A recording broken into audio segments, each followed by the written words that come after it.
State lawmakers returned to Columbia last week to begin their 2023 legislative session to tackle issues such as infrastructure, the budget, and infrastructure. I talk one-on-one with State Senator Brian Adams for this edition of Quintin's Close-Ups. And if you haven't already, subscribe to my YouTube channel and like Quintin's Close-Ups on Facebook. State Senator Brian Adams, welcome back to Quintin's Close-Ups. Thank you for having me. Well, you're very welcome. Obviously, you're the State Senator for District 44. Correct. Covers mostly Goose Creek, a little bit of Somerville, a little bit of Hanahan, a little bit of Charleston County down in the North Charleston area. So let me ask you this, Senator. How are you personally making District 44 competitive today so that South Carolina can be better tomorrow? Well, I think it's managing the growth. It's really hard right now. We have so many people moving into the area. It's trying to stay up ahead of it. And realistically, we're already kind of behind on infrastructure. So the communities have grown so fast, and we had that lull in 2008. Right. Things slowed down really fast, and then all of a sudden it picked up fast, and now we're trying to play catch up. So, and I think that's kind of the main thing we have to do, but also bringing some industry into the area. I mean, you got a lot of things coming into the area between Volvo, Mercedes is expanding, Boeing is expanding, the ports have expanded. And now we've got a battery company, Walmart. I mean, we are really blowing up in the area, and that's a good thing. But at the same time, it could be a bad thing too if we don't kind of catch up and stay up with it. So let me ask you this, Senator. How can you all grow with smart growth? I don't know if we can figure that out. Kind of watching everything, we're always playing catch up because we try to think about the growth that's coming. We try and prepare for it, and it's worse, or not worse, but it's bigger than what we expected. So I think we're almost always kind of chasing our tail, so to speak. So what was that projected growth when you came into office versus now? Oh, it's just, well, so Berkeley, that area of Berkeley was, I think, number 3 in the state, number 8 in the country, if I remember right. So the growth is blowing up. It's starting to slow down a little bit now, but and I think that's we're just really trying to stay up on top of it. So what were the last figures of population for your district, District 44? So I had to lose 26,000 people in the redesign of my district. So in saying that, my district's shrinking in 2024 to where I've got only part of Goose Creek now. I've got all of Hanahan though, and it goes down into a little part of Mount Pleasant. So my district shrunk a good bit. Wow. Because of that growth. Yes. Well then, let me ask you this, Senator. What is your 5-point plan for economic development in your area? You touched on it just a little bit with Boeing and Mercedes and all that expanding. Well, I think that's it. You know, we got so many people moving in from out of state, from northern states and things. And I think we just have to be able to be prepared to handle that. But at the same time, we got these companies coming in, which I think is drawing more people into our state. And we have the families that have been here for their life, that their families are expanding. So I think that we just have to keep giving them those opportunities to have a good workplace to work, good communities to live in, and the commercial area around them to where they have somewhere to go shop and eat, things like that. So I think what you're seeing too, though, is the design of the way we design our communities now. You're starting to see the community developers, they put the community and the commercial closer to it so there's less travel. And I think that's a good design than helping people where they're not having to drive from Goose Creek to Charleston. They can drive from their home and maybe ride a bike to their place of employment. Expect to it. So I think things like that are helping out. So what is that connectivity plan for your district? You mean like how are we going to continue? Just really, we got to plan ahead. We got to work with DOT. I'm going to give you a perfect example. I'm working with DOT and them so our trucks, we had a truck stop that closed on 17A. Where those trucks have moved down to the rest area, waiting for the next day to get into Charleston. Well, it's caused some issues, so we're working together in order to try and make some truck parking in that area so they're off the interstate and it's safer for people to travel down the interstate. So those are things we have to do and we have to kind of get ahead of. And I think stuff like that will help with traffic. And I think in the future, we're going to have to figure out how do we move people around. Is it just moving the commercial closer to our communities? There's still going to be people that live in Goose Creek that want to work in Charleston. So we got to work on some of that. And the amount of people we have coming into our area, I think we have to figure that out. A couple of questions for you, Senator. So what would be those ideal trucking parking areas right now? Right now, we don't have any. We don't have any at all. So not until from Jedburgh down, we don't have any trucking lots for trucks to park. We had one at 178 I-26. It closed. So now we have to work on something else for them. And how many people from the northern states are actually moving here? I don't know the exact number, but it's a lot. When I go into communities and talk to them, there's a lot of people. Matter of fact, I had a gentleman that's kind of funny. I was at an event, and he's pulled out his tax bill, and he said, "I thought y'all said y'all's taxes are cheap." I looked at his tax bill, I said, "You realize it's for the year." He goes, "Never mind." So it's really funny. He was from New Jersey, so it was kind of funny. He saw that number, and he thought it was for the month, So he thought it was, so it was kind of funny. So it was interesting. So what is that tax base for your district right now? So the county controls the property tax and that, and so they actually lowered it, which is a good thing, and I think that helps draw in more people into Berkeley County as well. So when you think of that connectivity, Senator, what exactly do you want developers to bring in as far as, what incentives do you want to get the developers for bringing that connectivity to your district? Well, I'd like them to work closer with the counties and the state, and where as they develop, I understand as people are coming in, they sell more. Maybe we can work with the developers a little bit, slow things down in order we can stay with it or ahead of it, and then maybe we can work together in that direction. So what other directions do you want to work with when it comes to these developers? Anything that we can do to better, whether it's fire departments, EMS, so it goes with water, sewer, the roads. We got to work all those things into it, see what we can do to better the community.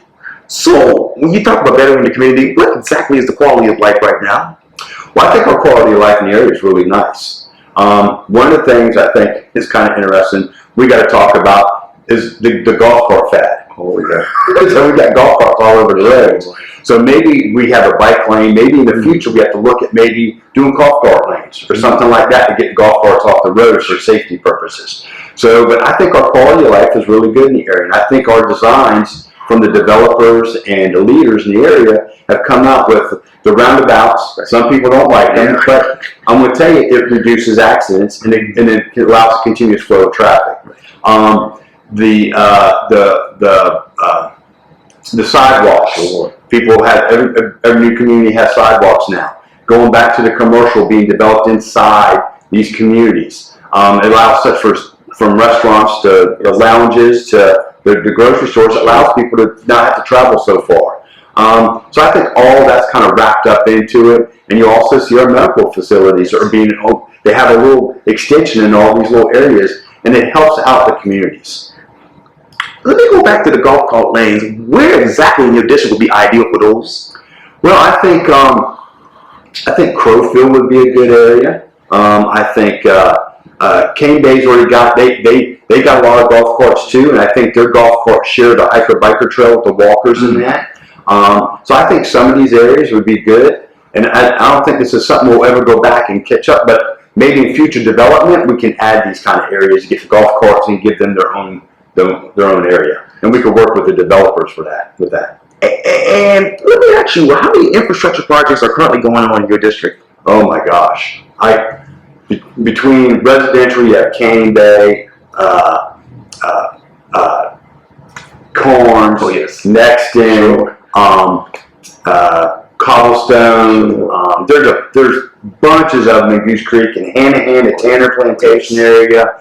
So you have all these areas, and then you talk about commercial, from the batteries to Volvo to Mercedes is expanding, Walmart. All these different things are blowing up. You got new smaller businesses coming in as well, and really those are your life force for some people getting jobs in these smaller businesses. So how many of those new smaller businesses are entering your district right now?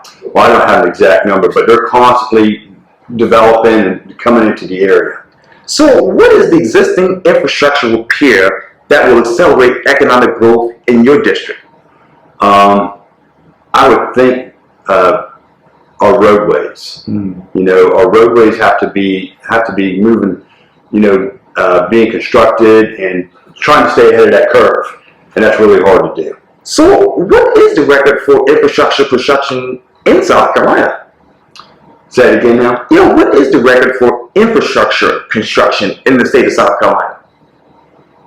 I know that right now we're on this 10-year plan, and we're trying to get caught up with the bad roads that need to be fixed. Not the potholes though; they need to be resurfaced. And there's several of those throughout my district. And I'm working with DOT on several of those, but also widening I-26, starting to widen 95. It's funny, I've had a lot of calls from people going to Georgia and North Carolina. When they're coming back in, it comes to a halt because they're going from 3 lanes to 2 lanes. So those are things that we need to go, because those interstates affect the communities because everything gets backed up. Yes, sir. And I want to get back to that in just a second. But how much money is actually allocated by the state government that actually goes towards construction? There's a lot. I don't know the exact amount.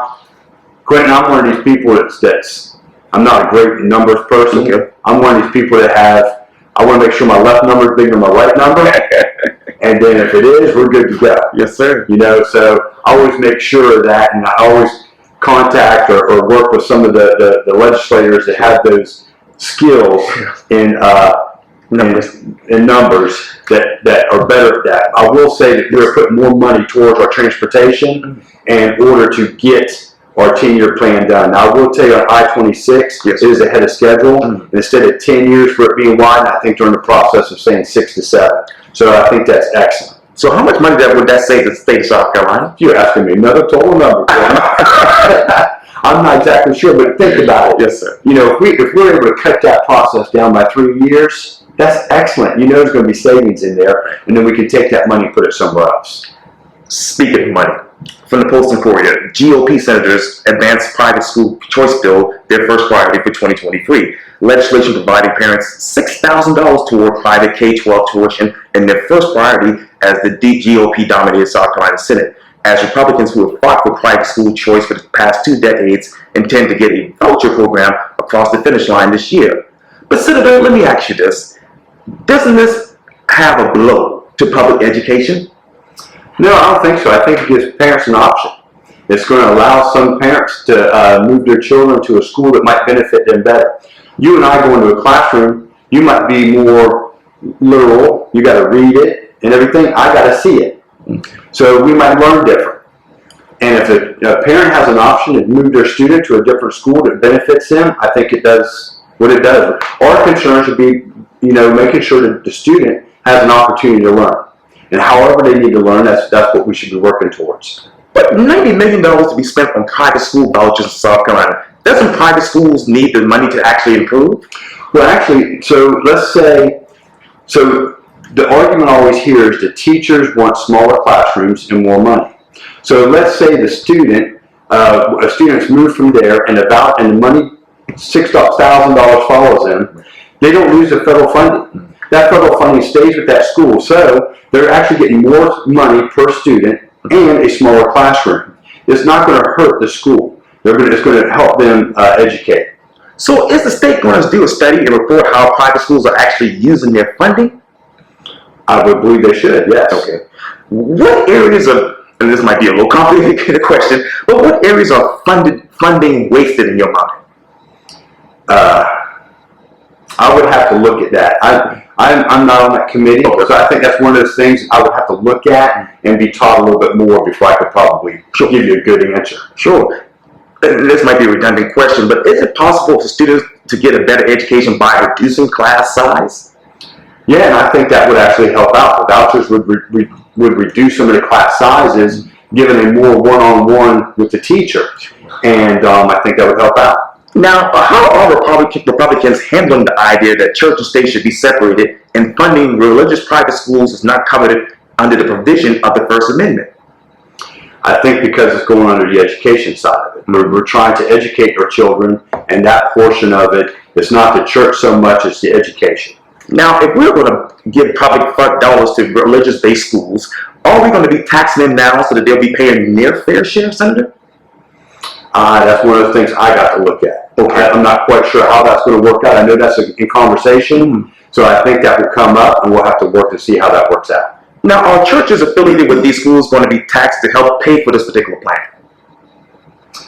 Once again, I'm not quite sure in relay. I know that conversation has come up, so I haven't been part of that conversation. Okay, can you give me specific examples, Senator, of what Republicans are going to do to actually keep church and state, as far as education, separate? I think what they got to do is they got to work out of two separate entities. They're not going to work with the church; they're working with the education side, and that's how they're going to have to work with it. So, when you think about these vouchers, how much is the state actually going to spend on all of this? Well, it depends on how many students, take part in it. So the first year, I think it could be 5,000. So it'd be, now they all don't get the same amount. It all depends on how that works out. So it just depends. Okay. So by full implementation of this, say in the fourth year, how much would the state actually spend on this annually? Once again, all depends on how many students take part in the program. Because not all of them are going to get the same amount of money. Two, we don't know how many are going to take part in the program. So we're going to have to wait and see. And then some of the studies, like you're talking about, will come in. How much money? How are we going to keep this separate? How are we going to do a tax? And so all those questions will come in. So is what is being proposed, Senator, for parents to ask for and receive the state average cost per student to be given them in say in an educational savings account? Ask me that one more time. Yes, is what is being proposed is for parents to actually ask for or receive the state average cost per student to be given to them in an educational savings account? Yeah, I think so. I mean, I think that it'd be fair. Okay, cool. Yeah. And so, with that money, will it come from the school districts that the parents actually live in? Yes. Okay. The tax money should follow the state tax money, not federal. Right. Can the parents then use the funds to purchase the education of their choice for their children? Say that one more time. Can the parents then use the funds to purchase the education of their choice for their children? Yeah, I think they should be able to pick what school would benefit the child. So will there be no restrictions placed on what kind or who provide the actual education? I'm not sure about that. I'd have to look and see exactly how that works. Once again, I'm not in that committee, so I don't want to comment on that, and I might be wrong. Now, what type of oversight or quality control will be in place for this? I think there's going to be some sort of oversight. That's another one of those questions that come up, and we got to look into that. And the testing is going to be an issue as well. So, will there be no requirements placed on those schools accepting students using the educational savings account funds for tuition? I'm not sure about that. I have to look. And ask me the question one more time. Yeah, let's say for instance, will there be no requirements placed on those schools accepting students using the funds? Oh, I'm sure. I'm not positive. Okay. I'm not positive. You got the wrong person here for all this. I'm sorry. You're good. Okay, when you think about the vouchers in generality, Senator, how much does the voucher increase in costs by actually creating two competing school systems? I don't think it will create any difference. Okay, I think it'll be good for the student. I don't think it'll affect the state school. Okay. I think it'll or the public school. I think it'll benefit both of them. One, we got a child that's able to get an education that fits them. Two, I think you're going to end up with a smaller classroom and more money coming to the public school to help them out. Let me jump right into that. Smaller classes would raise student achievement by what percentage in your mind? I think it will raise it a good bit just because you have more student and teacher one-on-one ability. So how small is too small and for how long when it comes to class sizes? On that area, I don't know. I think too small would probably be under 15. Too large, I think, is over 20, 25. And especially when your classes, some of the classes are 45 minutes, and some of the classes I think are longer than that. So I think it all kind of goes back and forth with that. So let me ask you this: how much does it actually cost to, say, reduce a class size? I don't know if it costs anything within that class other than, well, I say that, we're going to have to hire more teachers. One, you have to have more classrooms. So there's things like that would cost more money. But I think the voucher program and other programs might do that and help them out automatically. I don't think it's going to have that large of effect the first year or two. And it'll be interesting to see how that develops. And we might get into it and say, okay, it's not working how we thought it was working. Maybe we've got to tweak it or do something else. I'm not sure. You know, these are things, you can't always think the same way. Isn't it Einstein that said if you do the same thing every day over and over again, it's a sign of insanity? So sometimes we have to think out of the box and understand we're going to trip up and make mistakes. Everything we do, we might make mistakes. But it's a matter of how do we get back, change our direction to fix those mistakes, or go in another direction. Well, how many teachers, say, and I know it's probably a county school district question, but how many teachers do you need right now, say, in the state of South Carolina? I think as of right now, they're 1 or 2% short across the state. Wow. So I'm not quite sure what each district needs. Yes, and I'm sure every district is probably a little different. So I'm not quite sure. Where is the achievement gap when it comes to non-minority students and minority students? I think it's going back to the engagement. We have to be engaged.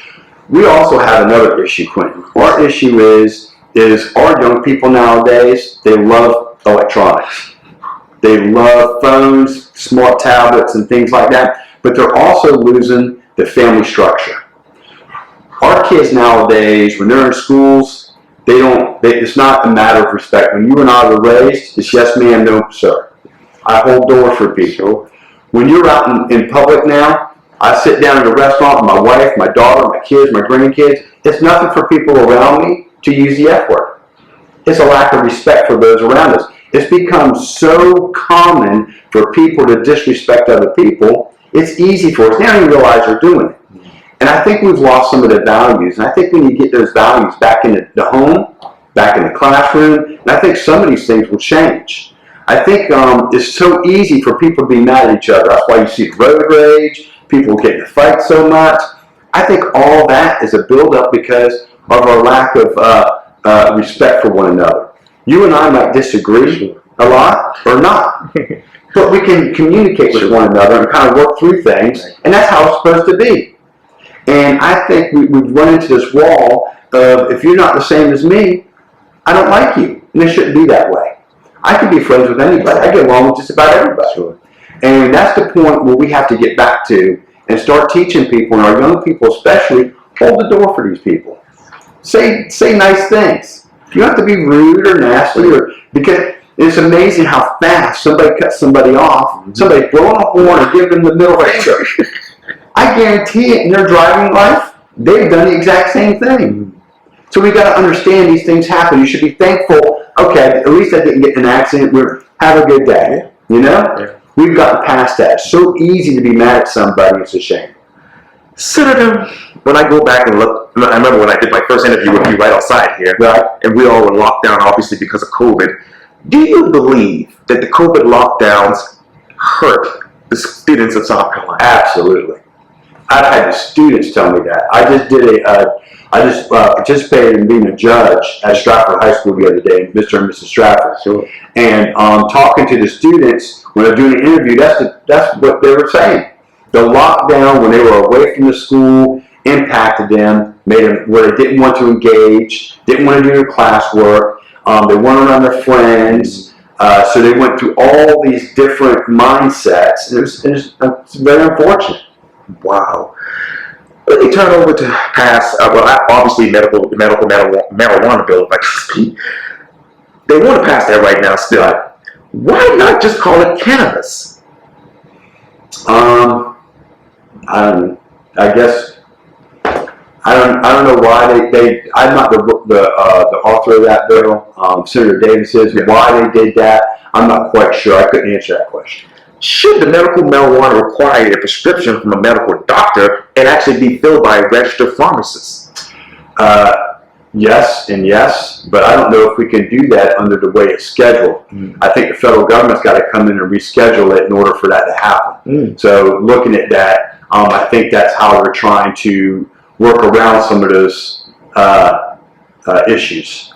How will the state actually take advantage of, say, tax increases from this if it were to be passed, speaking hypothetically right now? You're talking about taxing it per se? I'm sure we could. I'm not quite sure how Senator Davis, if he has it broken down or anything like that, but I'm sure that those funds could be used like towards infrastructure, or public safety, things like that. So that would definitely go to some of those things. But Senator, why not just put this on the ballot and let voters decide?